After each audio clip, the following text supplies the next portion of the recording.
What is crack-a-lackin', everybody? John Ramdeen and Robin Black with you here in our FN studios. This is Fight News Now, and we're still trying to process what went down Sunday night. Dominic Cruz, not in tip-top form, regaining the 135-pound championship in a masterful performance against TJ Dillashaw, and we're 2 days away from that fight. Have you digested it? Have you really processed what Dominic Cruz was able to do, considering going into the fight with an injury? He hadn't had that much experience over the last number of years. We talk about how fast the sport is. We've talked about the fact that George St. Pierre, if he decided to come back right now, the old George St. Pierre, the sport has surpassed him. He needs to get into the new. Dominic Cruz, how is he able to do that? Oh man, a lot of it goes to his reverse engineering of his own style, his ability to study the sport. You know, there was a lot of training going on. There was a lot of taking athletes and getting them to, do a ton of repetition of certain things and building them. Now there's a lot of study. There's a lot of understanding. There's a lot of looking where the sport is going and the way that it's changing. And Dominic Cruz, he has developed a style in which he opts out of your game. You know what I mean? Mm-hmm. I do this and I'd like to get you. Well, Dominic's like, you're not doing that with me. He starts out by being away from you. You then have the job of getting to him.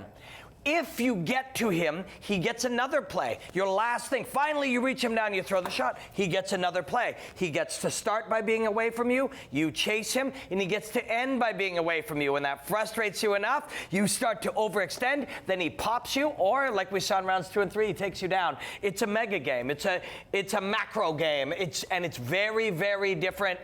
And it's going to be working for him for a while, because you look at it and you say, we got to start doing that. You're not going to do that. You're not going to just say, maybe we just dance around on the outside. Maybe we wobble and we weave and stuff.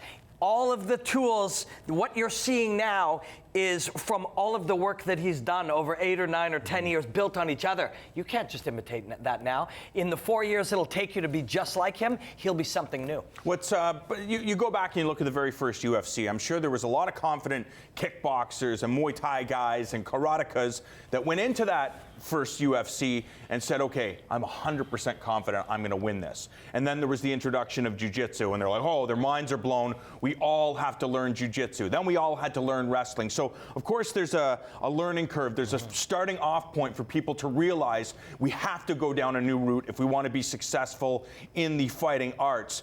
For Dominic Cruz, where's his evolution? If he already has an understanding of things, where do you go? How did he get here? He got here by pioneering. He got here by not following. And that is what the best are doing right now. It's a sea change time in fighting right now. I box. Your wrestling beat my boxing. And then my jiu-jitsu submitted your wrestling. And then I became well-rounded, so I did everything. That ability of one thing to beat the other, to innovate to beat another thing, that can still happen. Once we somehow all decided, no, it's Muay Thai, it's jiu-jitsu, and it's wrestling, and everybody bought into that, we stopped that one-upmanship of skills, and everybody said, let's just get really good at all these things. This is the sport. Yep. That's not the sport. The sport is free fighting. Yep. There are answers to everything.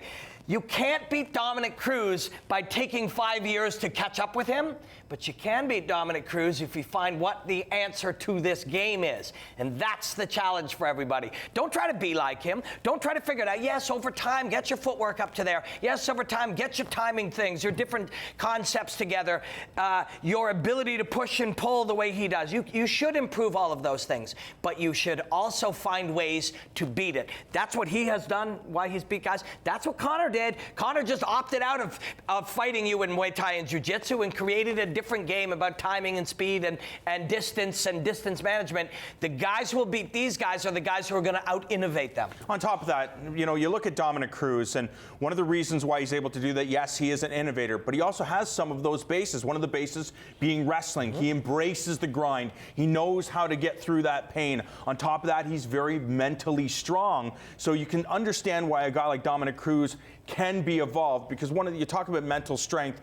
going into this fight, he had plantar fasciitis. Yeah. He said it felt like his foot was ripped in half. You've had it, I've had it, and it's excruciating. Brutal. And it's very difficult to move around. Like, you can't, you were in Mexico dealing with it, and you could barely stand. I couldn't walk for 4 days. I actually developed mine in my last fight. Lots of pressure against the cage for the whole fight. I fought the guy against the cage, and that pressure on the foot blew it out. I couldn't walk for 3 or 4 days. I literally had to lean on my wife to get to the bar so I could drink enough tequila so that I could walk a little bit.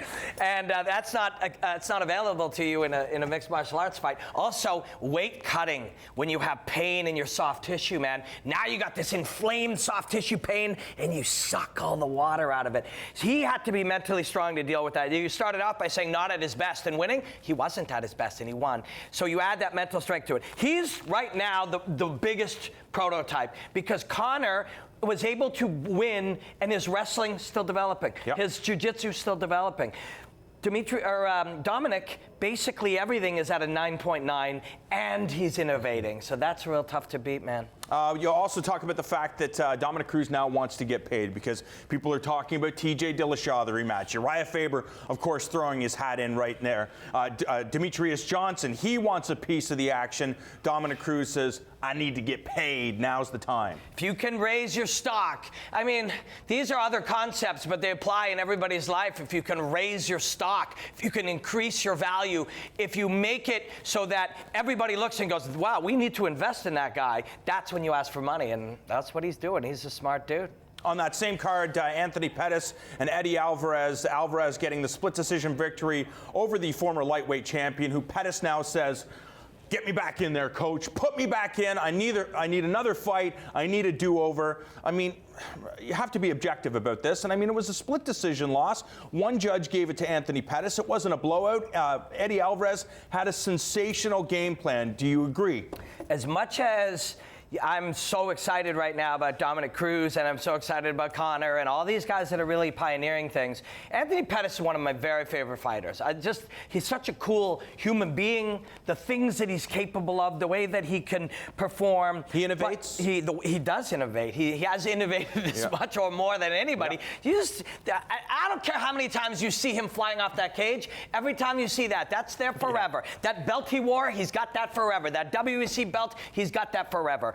But a big cornerstone of the guys that are moving to the new areas and really getting to the new areas, it's mind. They are driven. They put in the work. They use the evidence of what they accomplish in the gym, and they say, I've never worked harder and I've never been better. And I just have this feeling Anthony wasn't as sharp. It wasn't just a guy who had a strategy of out-wrestling you. He wasn't as sharp. He didn't look as fit. He is so talented. He's so good, but he has the right to decide how much he wants to train and how focused and how committed he wants to be. This feels to me like he's doubling down. Like he was doing so well on the roulette wheel, and then he kind of got distracted and he looked and it was all gone. And you go to the machine, you put your visa in, and you say, can I have a $400 advance? I got to win it back. There are times you can look at a loss, like a loss to Dos Anjos and this loss, and say, I didn't lose because that guy screwed me over and tried to slow things down. I didn't lose because I got a broken orbital bone. I lost because I need to work even harder. And even true greats like Anthony Pettis, that mindset, because if you make an excuse, even a true one, well, I didn't get this because my orbital bone is broken.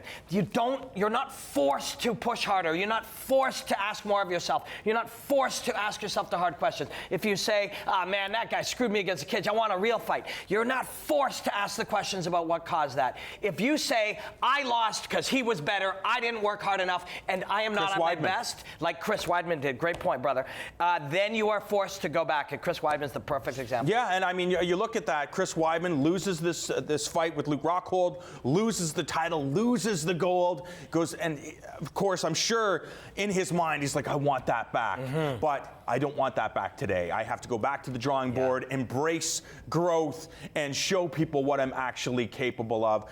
The fight to Rafael Dos Anjos, maybe Anthony Pettis believed in his mind, it's like, okay, I didn't do the things that I needed to do. And even same with this Eddie Alvarez fight, is there a chance that those two fights, it is a wake-up call, that he really does now understand that he needs to do things differently? Coach, I got to get back in there. I need to fight as soon as possible is not the sign of somebody who's saying that. Right. And I'm saying that as the biggest Anthony Pettis fan. I'm saying that as somebody who wants to see this guy say, listen, everybody, you're not going to hear from me for 4 months, and when I come back, you're going to never have seen anybody as good as me. That's what you'd love to see as an Anthony Pettis fan. Not, man, when I get in there, I'm going to spin kick this guy unconscious. Don't you worry, wait and see. That may happen. He may go in, and the next guy, he destroys them. But we want to see day by day, week by week, month by month growth out of an Anthony Pettis if we want him to reach his true potential as one of the greatest ever. The UFC announcing a show in Brisbane, Australia. The main event, Frank Mir taking on Mark Hunt. What a sensational heavyweight matchup. Also on the card, Steve Bosse and James Tahuna, as well as the returning Hector Lombard taking on Neil Magny, who obviously is not afraid of tough fights. He learned from that loss to Damian Maia. As a matter of fact, I think he took Damian Maia's jiu-jitsu seminar afterwards, gets that victory over Kelvin Gastelum, now wants another tough assignment in the very dangerous Hector Lombard. Yeah, different kind of tough assignment. Heavy hitter and really solid judo, weird kind of grappling that he does, built from a world of judo. But, a couple of the guys were saying, well, this doesn't, I thought Rory was fighting him. Yeah. We did think Rory was fighting him. We were pretty excited about that. And Derek or one of the other guys said, well, he didn't deserve that opportunity.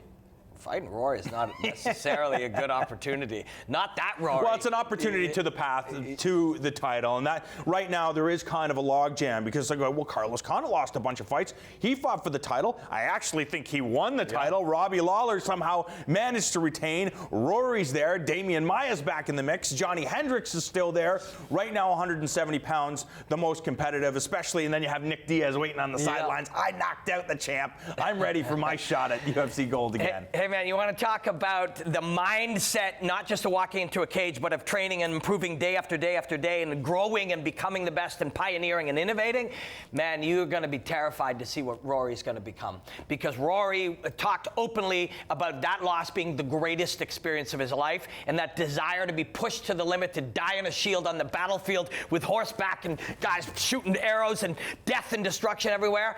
That he'll bring back in the gym knowing just how mentally powerful he is, and he'll use that to strive and get better and better. It's going to be terrifying to see Rory MacDonald. Hector Lombard dodged a bullet right there. You want to talk about terrifying? Anthony Johnson going to be back in action as he takes on Ryan Bader on Thursday, January 28th. We will have a 1-hour preview show at 6 p.m. Eastern, getting you all set for the show on Fox. Of course, the heavyweights will also be in action. The War Master versus Big Ben Rothwell.